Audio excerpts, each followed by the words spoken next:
রহমতুল্লাহি ওয়া বারাকাতুহু।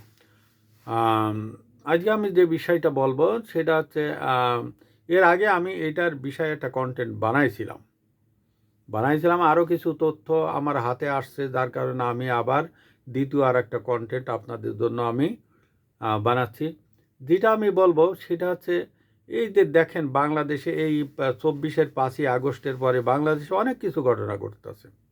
এই ঘটনাগুলোর ভিতরে হচ্ছে এই যে তালেবান বিভিন্ন জঙ্গি নেতারা এখন বাংলাদেশে ঘুরে বেড়াচ্ছে। আর বাংলাদেশ সরকার তারা বলছে কি যে এদের বিষয়ে আমাদের কাছে কোনো নাই, নিউজ নাই, আমরা এই বিষয়টা জানি না, পরে খোঁজখবর নিয়ে বলবো। আমার কথা হচ্ছে যে এই তালেবানরা আছে আফগানিস্তানের নাগরিক। আফগানিস্তানের সাথে বাংলাদেশের কোনো বর্ডার নাই, যে ইন্ডিয়ার বর্ডার, ইন্ডিয়ার ভিতর দিয়ে চলে আসলো। তারা আসলে বিমানে করে আসবে। আমার প্রশ্ন এইটা যে তারা যখন এয়ারপোর্টে এসে নামিয়েছে তখন আমাদের বাংলাদেশে ইমিগ্রেশন কি করেছে? আমাদের এখানে পুলিশ আছে, এখানে র্যাব আছে, এবং ইদারিং এই এলাকায় আর্মিরাও ডিউটি করে। এতগুলো আইন শৃঙ্খলা রক্ষাকারী বাহিনী তারা কি করে? ওখানে আবার আনসারও সিকিউরিটির চাকরি করে, এবং তারাও অনেক কিছু দেখাশোনা করে। তারাও অনেক সময় আসামি ধরে, যার যে এলাকায় যে প্রজেক্টে যে কাজ করে। এখন বিষয়টা হচ্ছে কি, এই জঙ্গিরা যেমন বাংলাদেশে একটা মানে ঘাঁটি হিসেবে পাইছে। ওদিকে আছে আবার পাকিস্তানি আমাদের বন্ধুরা, আমাদের হারিয়ে যাওয়া ভাই, তারা আবার আছে। তারা আবার আমাদের আইসে এখানকার তাদের যে লোকজন আছে তাদেরকে করে গাইডলাইন দেয় যে কী দিয়ে কী হবে, মাদ্রাসায় কোথায় কী রাখতে হবে, কোথায় ট্রেনিং দিতে হবে, নতুবা এরা গোপনে কেন বাংলাদেশে আসবে। আবার এরা বলে নাকি এরা জিহাদি, এরা ইসলামী শাসনতন্ত্র কায়েম করবে, ইসলামী শাসনতন্ত্র কায়েম করে। তা আমার প্রশ্ন আছে, যেসব বিদেশি কানেকশন আছে সরকারি, এগুলো সরকারি গোয়েন্দা সংস্থা কেন খুঁজে বের করে না? এই সম্প্রতি যে কিছুদিন আগে একটা ঘটনা ঘটলো, আমি এই বিষয়টা এর আগেও বলেছি। উম্মুল কুরআন নামে একটা মাদ্রাসা আছে, সেটা আছে কিরানীগঞ্জের গোলাপবাগ।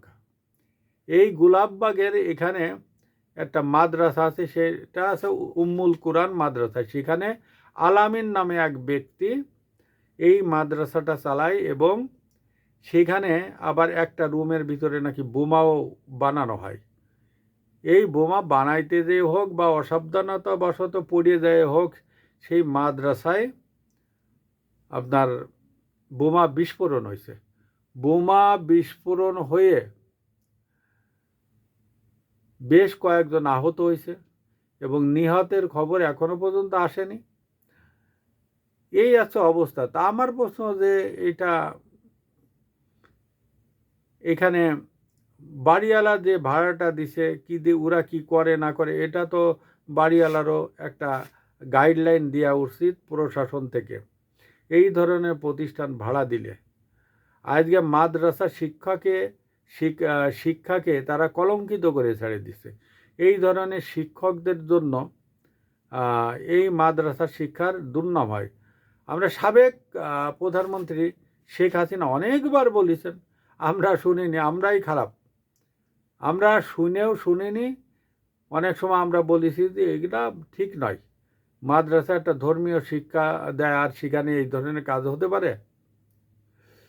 তাই সেখানে দেখা যাচ্ছে যে এই অনেক রাসায়নিক জিনিসপত্র পাওয়া গেছে, বোমা টোমা পাওয়া গেছে পরবর্তীতে।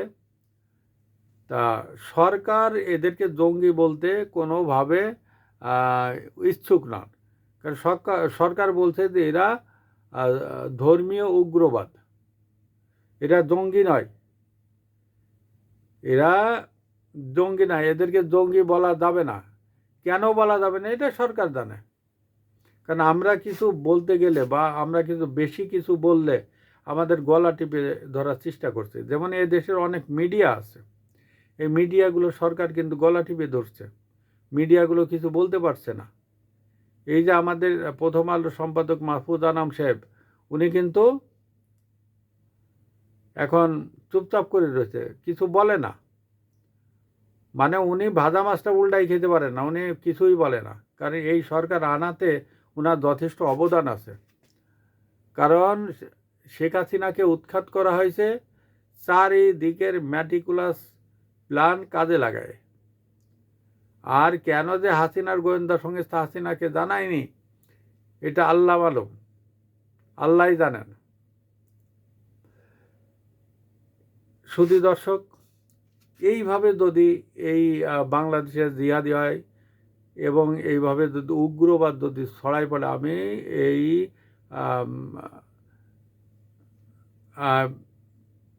এই ধরনের যে মাদ্রাসা শিক্ষাগুলো আছে, এগুলো সরকারের বিশেষ নজরদারিতে আনা উচিত এবং সরকারের এই জিনিসগুলো দেখা উচিত। যারা এই যে কেরানীগঞ্জে ঘটনাটা ঘটাইছে, তারা কিন্তু ধরাছিয়ার বাইরে চলে গেছে, তাদেরকে আমরা আর পাচ্ছি না। পাইলে তো দেখতাম, আর মিডিয়াগুলোতে দেখতাম। শুধু দর্শক, আমি আজকের মতন শেষ করছি। আমার চ্যানেলটা ফলো বা সাবস্ক্রাইব দিয়ে আমাকে বাধিত করবেন। আসসালামু আলাইকুম ওয়া রাহমাতুল্লাহি ওয়া বারাকাতুহু।